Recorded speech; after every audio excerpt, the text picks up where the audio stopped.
Well, hey there, sugar. This here is Lenore Zann, aka Rogue, and you are listening to In Conversation with Amber the Fangirl. Sugar. Hello, everybody. Amber here. Welcome back to In Conversation with ATF. My guest today is an inspiration to women, to men, to everyone across the world. Like she's done it all. Right.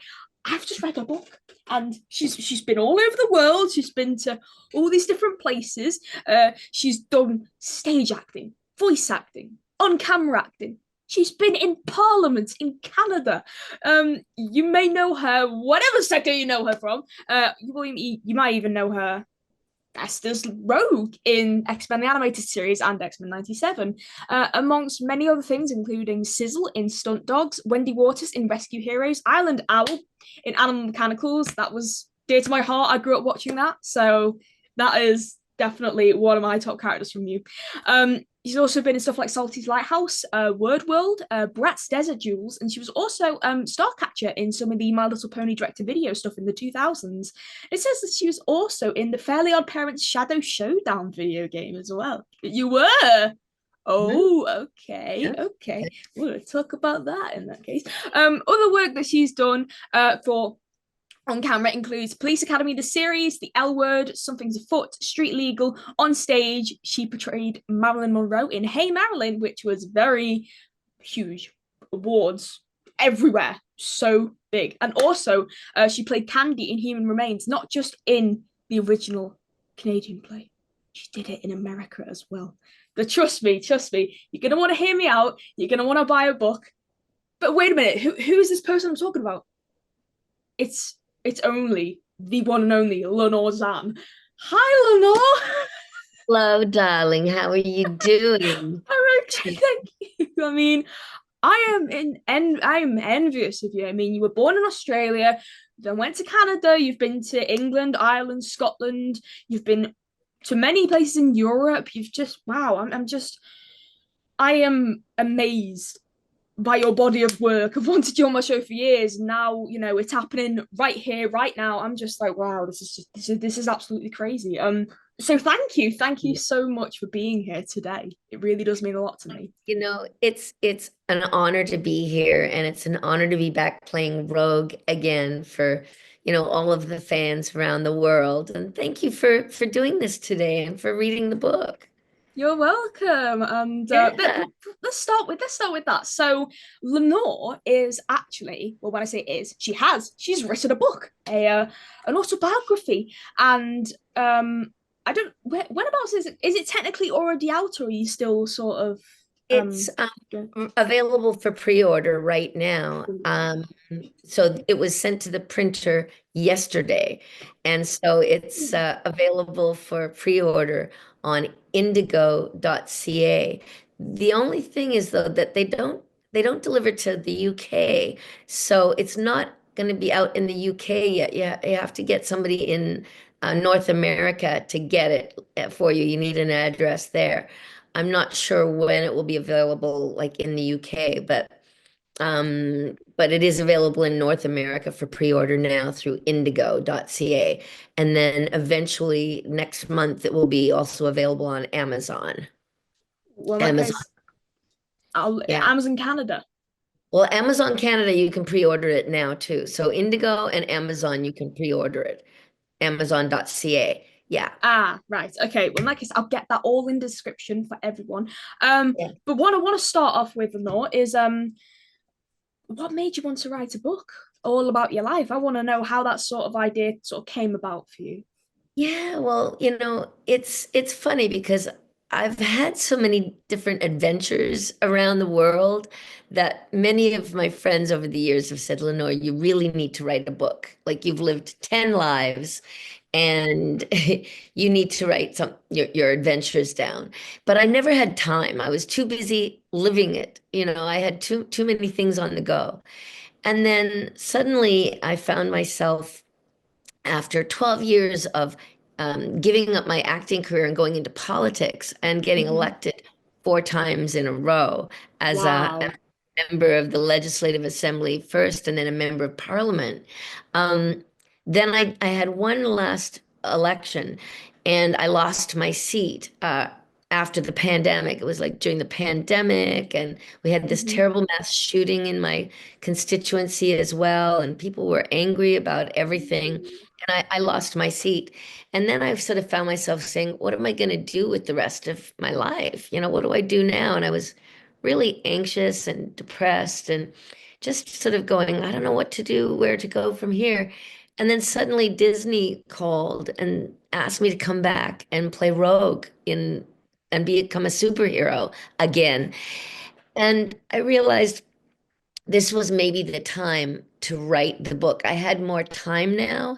And also, I felt like it would be a good message for people to, never give up, to always keep believing in yourself and keep believing that there's a reason why you are here and that you have a purpose.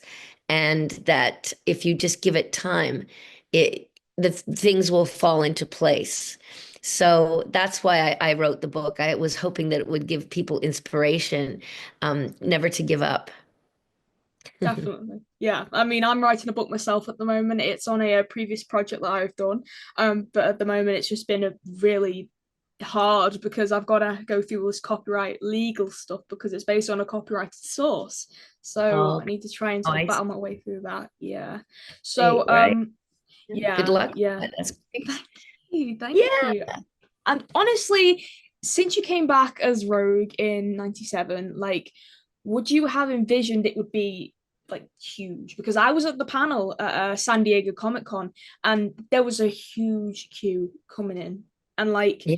it was a huge panel room and it was just like, it's like the size of I don't know how many football pitches, but I was just there nestled in the middle of the audience, just watching up on the monitors and stuff. It's just, would you have envisioned like all of these people? I'd say at least 1,000, probably 5,000 people had come out to see Mhm. you and the rest of the cast talk about the show.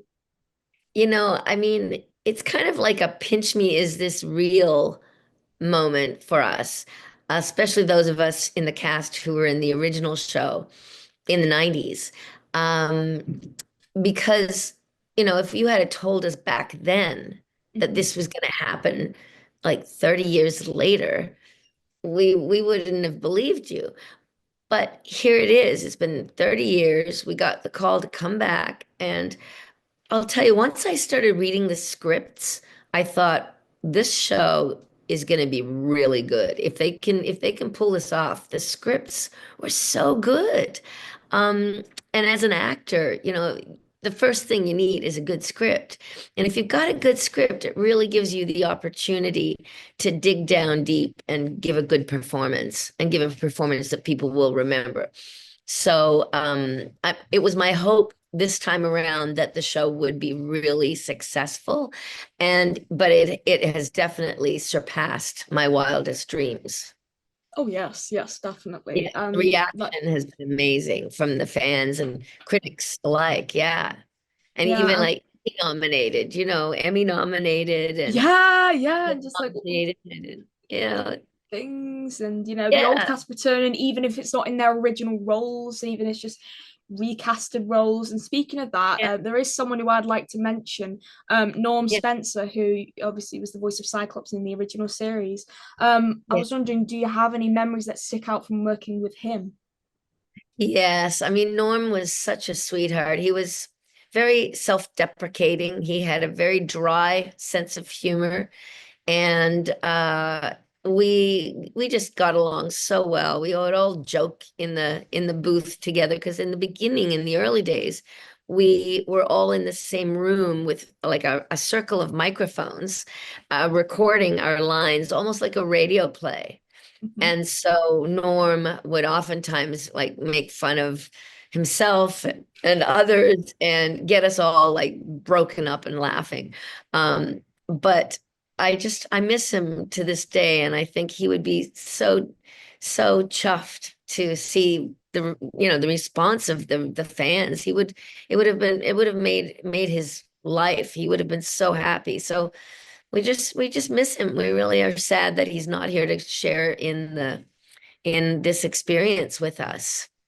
Yeah. I mean, from what I've heard from other people, including Cal Dodd, who obviously I spoke to at San Yeah. Diego, and I'm getting him on my show in the future, Yeah. just described him, in the most loving, warm way possible, and like everyone else who was on the original show with him, just what I've heard, he seemed like he was just a light, an energy, a piece of energy to just work with and just sort of bounce off. And, as you said, dry sense of humor, but that's, just it's what made him norm, just Yeah, yeah, exactly. yeah, Exactly. yeah. Yeah. I'm really sorry he isn't here anymore. Hmm. Yeah. Yeah. Do you think I'm not sure if you could answer this, but do you think if he was still here today, do you think he Hmm. would have returned as Cyclops, or do you think he would have returned but in a different role?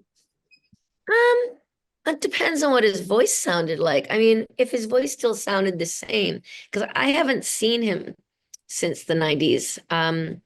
He passed away a few years ago and we had an online Oh yeah, 'cause memorial. I remember Yeah. seeing that. Yeah. Yeah, because, it was still like the pandemic and stuff like that. And he passed away. And so I asked everyone if they'd like to do like an online tribute to him. But if his voice sounded the same, he would have been incredible for Cyclops. He would have loved it because he was bemoaning the fact that Cyclops, oh, he said all he ever says is, Gene, get down, things like that.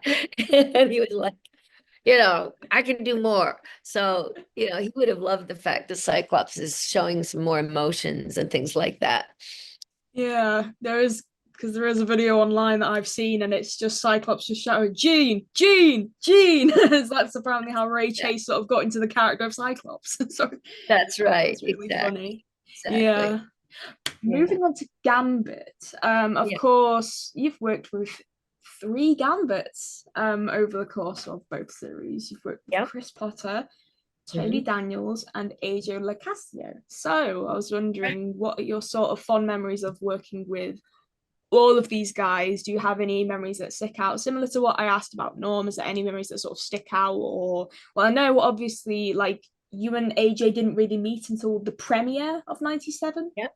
and then That's you've been right. doing Comic Cons ever since. So tell me all about that. I think, like I say in the book, the X-Men, the original cast was like lightning in a bottle. That's how Larry Houston, the original director, called it. He said, getting together all of the different elements of that original X-Men, the animated series, was like lightning in a bottle.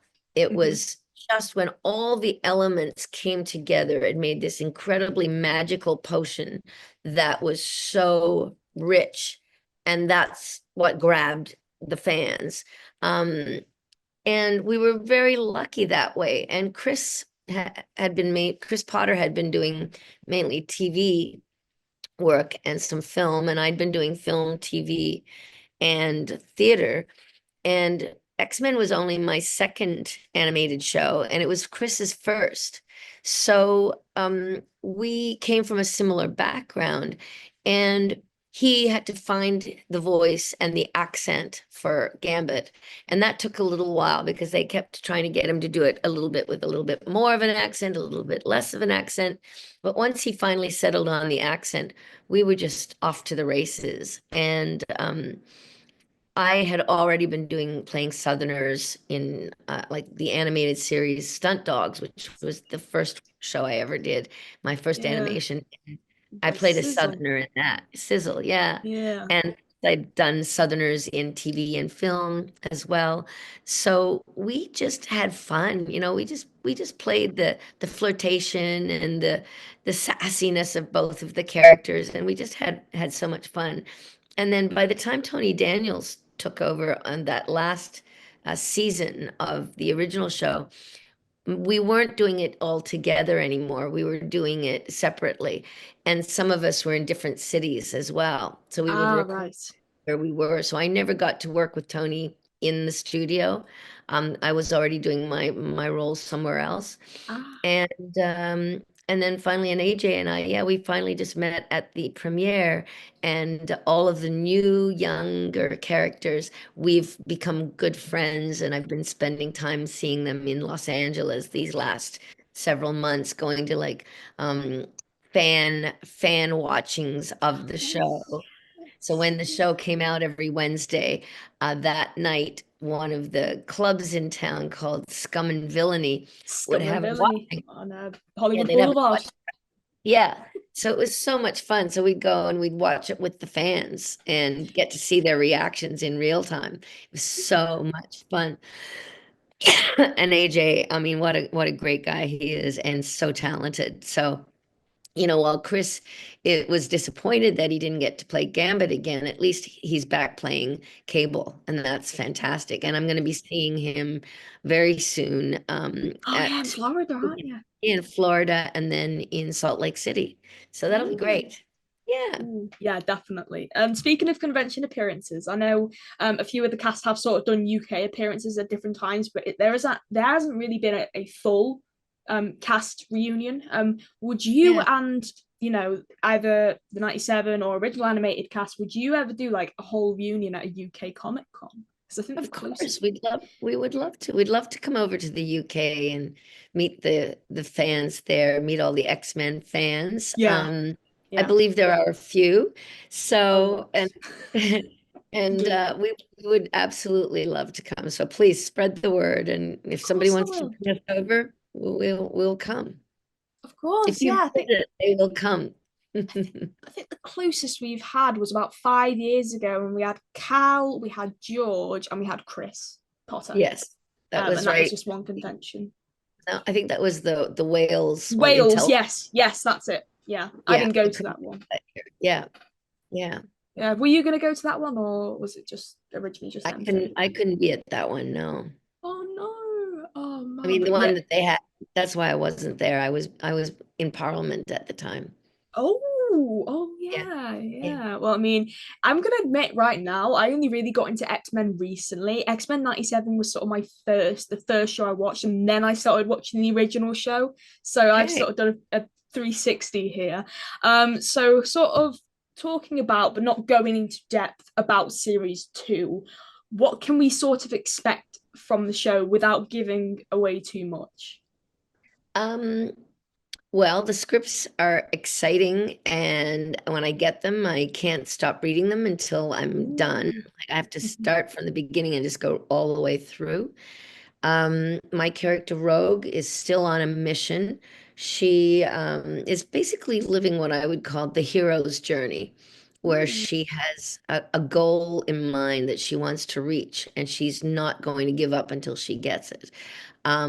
So I think people are going to be happy to see Rogue still strong and still fighting for what she believes in and for what she believes is right. Yeah. And it's going to be a lot of fun. I've recorded most of season two already and just come in now for pickups and things like that. But it's fantastic. It's great writing, and the artwork is always going to be beautiful. So I can't wait to see what they do when they put it all together.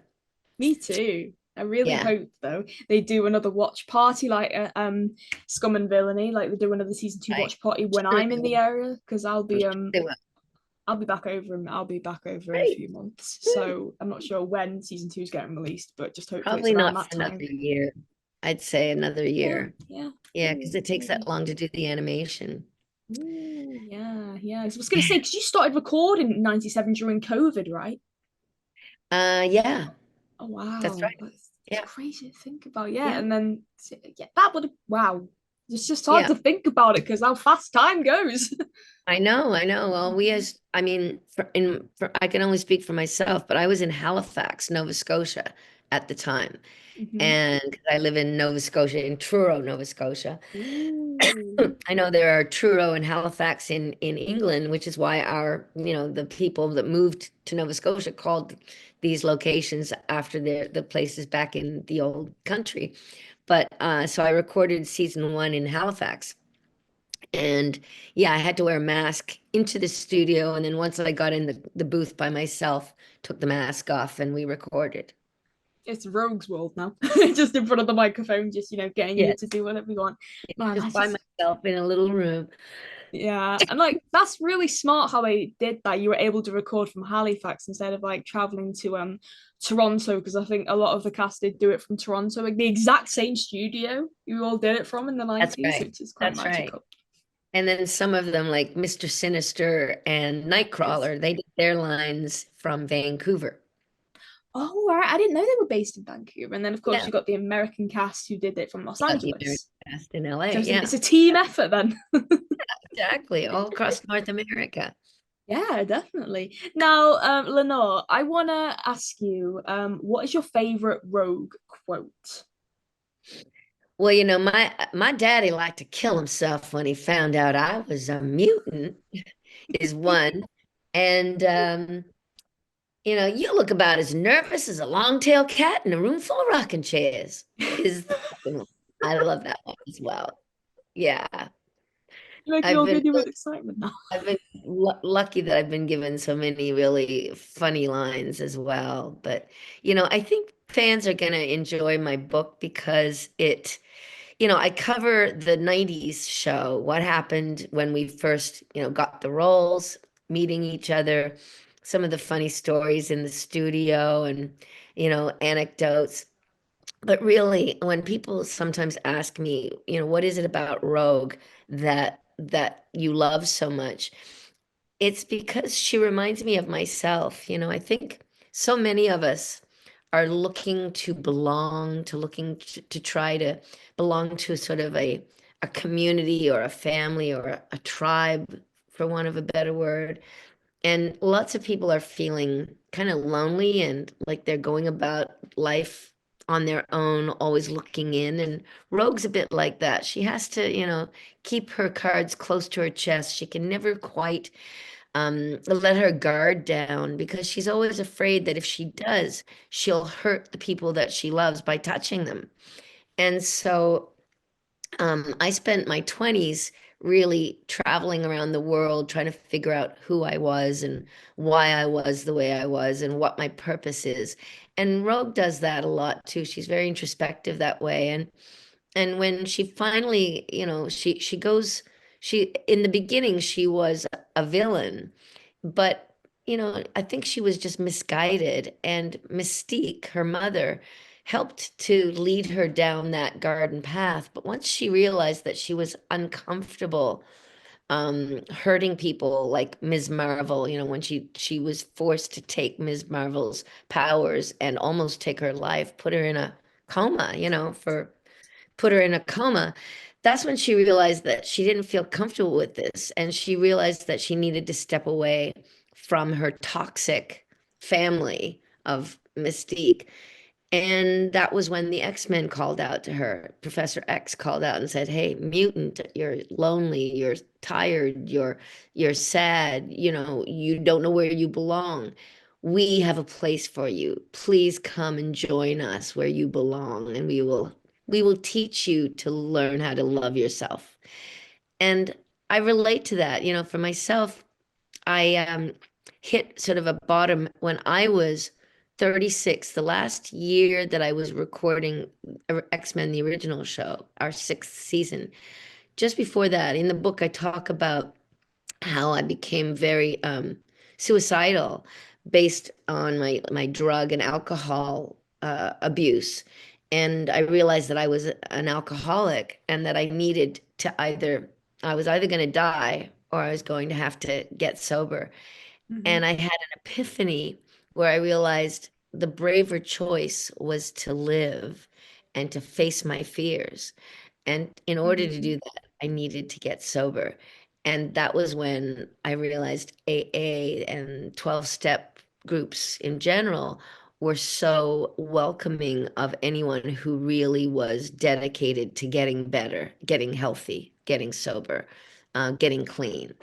And so I had a similar experience when I first came to the rooms of Alcoholics Anonymous here in Los Angeles on Martin Luther King Boulevard. Uh, I had reached out. I was hitting bottom, and I reached out and a beautiful woman came to my door to take me to my first meeting. Amanda, I talk about her in the, and she was this lovely Black woman, and she took me to my first AA meeting, and it was all Black members of AA except for me. And when I walked in the door, there was this older man standing at the podium speaking, and he turns out that he was celebrating his 30th year of sobriety. And he looked at me and I looked at him, and it was like we knew each other. It was like we'd known each other for eons. And he started to tell his story about how he got sober 30 years ago that very day in the middle of the Watts race riots. They were called the Watts riots.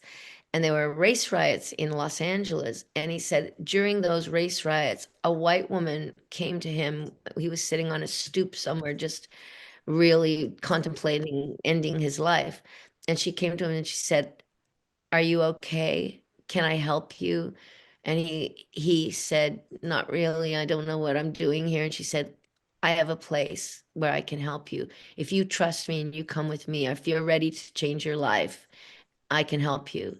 And he did. And he said she took him by the hand, and he said they walked down the street holding hands at a time when whites and blacks did not do that in Los Angeles. And she took him to her car and she took him to his first AA meeting, which was an all white, happened to be all white people. And he Mhm. said they taught him that he didn't know how to love himself. And they said, "We love you, and we're going to teach you to love yourself. Because once you learn how to love yourself, you'll be on the road to recovery." And he said they did. They saved his life. And he told me the same thing. He said, "You don't know how to love yourself. You know, there's a beautiful person inside of you, but the addict that's inside of you is trying to destroy her. The self-destruction of this addict self is trying to destroy her. But we need to teach you to love yourself and to feel comfortable in your own skin." Mhm. And they did that. So when you see an episode like episode 5 in X-Men 97, when I have decided that I'm going to go with Magneto because I want to help create a world, a better world for mutants. And I Mhm. decided that I want to be with Magneto because we can touch skin to skin. And Remy Gambit has said to me, "Well, some things are deeper than skin." But I leave Remy and I go off with Magneto. But Mhm. after we do that beautiful, seductive, sensual dance and touch palm to palm, and then we kiss, I pull away, and there was another line written originally. And but I asked the producers and the writers if I could try something else. I had this other thing that had come to me reading the script. And so what I said was, "Thanks for the dance, sugar. But Remy was right. Some things are deeper than skin." And that stayed, and that is now in the script, that is in the show. And for me, it means so much. You know, it's about true love is deeper than skin. Everything is deeper than skin. It's not just about the facade, it's about what's inside. And we're all equal and we all deserve and are worthy of love. So, yeah, that's how you end up putting some of your own life into characters and into Yeah, the shows that you do.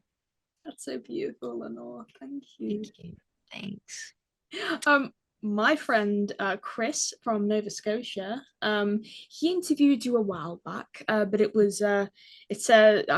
just looking at his message right now. Ask her back when I interviewed her, and she had just been offered the role again. He wants to know this, Chris does. If she envisioned the life she leads now, traveling the world, meeting fans, going to the Emmys, etc., did it all exceed her expectations? Absolutely. Yes. Big capital letters. Absolutely.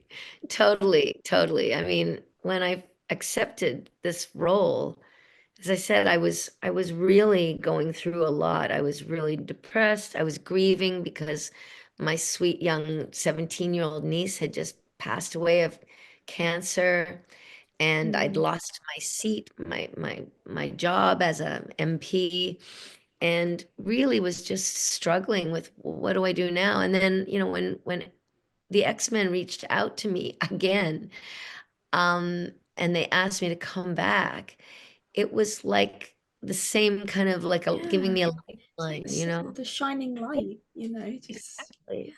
Exactly. It was like magical. And I mean, I was just grateful to be working and to have something to put my focus on. But I wouldn't have imagined that I was doing what I'm doing now and having to go get a chance to go to the Emmys last weekend, and I I decided to love your outfit. It was Rogue. beautiful. My Hellfire gala gown. It was so much fun. Should cosplay as Rogue for a Comic-Con at some point. I know you're doing one in is it South America that you're doing one that they've just announced? It's you, Puerto Matthew, and Rico. AJ doing it. Puerto Rico, Puerto yeah, Rico. that's it. And just see the rogue cosplayers just ends up collapsing on the ground. I'm just thinking this is the impact even in foreign countries where they have their own dub. The English dub is just as Yeah, superior as their own yeah. dub. It's been amazing. I mean, to see the reaction is just stupendous. And we're just very grateful and appreciative of this opportunity. Yeah. And to Definitely meet the is. fans is so moving. So many people tell me their stories about how the X-Men, they say, it made their childhood, and how a lot of people talk about feeling othered and feeling, like I said, lonely and kind of not comfortable in their own skin, wondering who they really are and what's their purpose. A lot of people tell me they were bullied, or they came from abusive families, or they were LGBTQ and afraid to come out.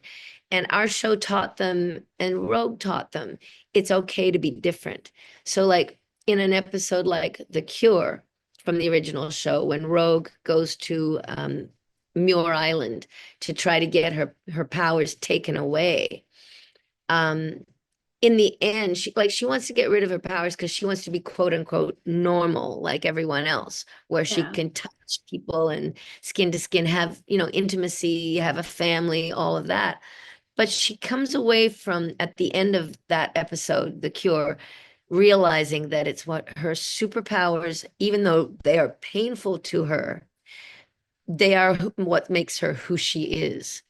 And she says, I reckon I am my powers and the good they can do. And I reckon I can live with that. And then she ends up saying, there ain't no cure for who you are.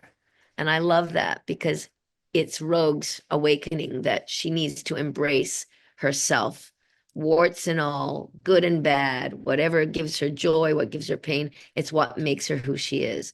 And I think that's such a great lesson for so many people It around the world, is. especially Yeah. now when people are under attack again, by bigoted people who just are ignorant and don't understand. So again, it's an honor to be able to carry those messages and try to help people get through the many different challenges that life will throw their way. Definitely. You are a wonderful human being, Lenore, honestly. Thank you, Amber. Human, mutant, no matter what we are, no matter what you are, we love you. Thank you. I appreciate that You're so much. welcome. You're Yeah. welcome. There's two more questions I'd like to ask you real quick. Yeah. Now this one's a bit of a funny one. Well, one thing I've noticed is that you've worked on a lot of shows, but with sort of like different people in different places. So there's some, of course, you've got the Toronto cast from X-Men. You've got the added Los Angeles cast from X-Men '97. You've done a few shows like Word World and Teenage Mutant Ninja Turtles, which have cast members from like New East Side of America. And then you've worked with some Vancouver voice actors on some Vancouver-based projects like Salty's Lighthouse and Island Out. I was, no, was Animal Mechanical? I'm not sure which side, but just how It's in Halifax, was it in actually. Halifax? Okay. So like, how was it? How is it possible? You're on like an East Coast America project. You're in a Vancouver project. How? Mhm. Well, there's different chapters of my life I spent in different cities. So I was in New York, for instance, in 1990, 1991. I was in New York doing a play, Unidentified Human Remains, and the true Oh nature of, yes. and I talk That's about it. that. Unidentified human remains. I said human remains because like I was just I quickly Yeah, checked back Human to look and I Remains saw human is remains. the short version. we of what we call that show, but it's been done in England as well, and that was by a Canadian playwright, Brad Fraser. So I did the show in Toronto first, and then I was taken with the American cast to Chicago and then to New York. So Hmm. while I was in New York, I did like Ninja Turtles and things like that. Um, and Word World, for instance, were shows that I did while I was living in New York. And then other shows I did when I was out in Vancouver. So I went out to Vancouver and I was there at one point in the 2000s. I bought a condo out there and spent a number Ooh. of years, did a bunch of television and film there, and also did a lot of animation. Yeah, I think that's where I did Mega Man too. I did Mega Man. I played a role in that one. Yeah. And Yeah. then I Okay. was in LA where we did like The Mummy with Jim Cummings. And, so I've moved around, right? And so Hmm. wherever I am, I make sure that my agent lets people know that I'm there so that I'm available if they want to bring me in for, animated series or games or whatever, or commercials.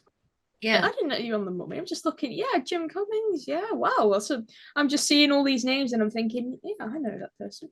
I know that Yeah. person. I know that person. Yeah, it's so cool. It's like it's just like my different worlds colliding, and I'm Right. living for it. Right. And I think did you say that you'd met or you knew of Scott McNeil? Is it you that? I know who he is, but I've not met him nor have I had him on my show. Okay, yeah, because I worked with him in Vancouver, and a lot of people have met him at different Comic Cons as well. But yeah, so the animation world in Vancouver is pretty small. And while I was out there, it was great to be able to hang out and do, yeah, Salty's Lighthouse and Dragon Spoke Booster, about you know, at yeah, Comic Con. Dragon Booster and Stormhawks. I played Master Cyclonus in that. That was a lot of fun. I got to play Ooh, a villain. I like ooh, playing, that's not, yes, it was a you lot like of playing villains. I Ooh, that's do. They're so much awesome. fun. Yeah. Yeah, yeah, I agree. Definitely, definitely. Now, Lenore, I have one final question to ask you, and it Okay, my God. is, um, if you could meet Marilyn Monroe and ask her one question or talk about one thing, what would it be and why? Wow. After all this time, I've played her so many times. What would I want to ask Marilyn? I would ask Marilyn, I would say, did you finally find self-love? Are you able to finally accept yourself for who you are and find the love that you deserve? And I would hope she would answer, well, yes, sure, sugar. So yeah, she'd probably have sugar as a catchphrase. Yeah. Why not, right? Right. Oh my gosh. On Yeah, Instagram I was gonna say, and Twitter. what's your social media pages? Where can we Oh, find you online? well, you can find me online on Instagram at Lenore Zann, LenoreZann, and on Twitter, X at Zan Lenore. And Zan has two N's. Oh, I was Mhm. going to say, it's interesting. I love the fact that I found out through ancestry.com too, that some of my ancestors came from the UK. They were sent over to Australia on convict ships. I had two highway robbers in the family.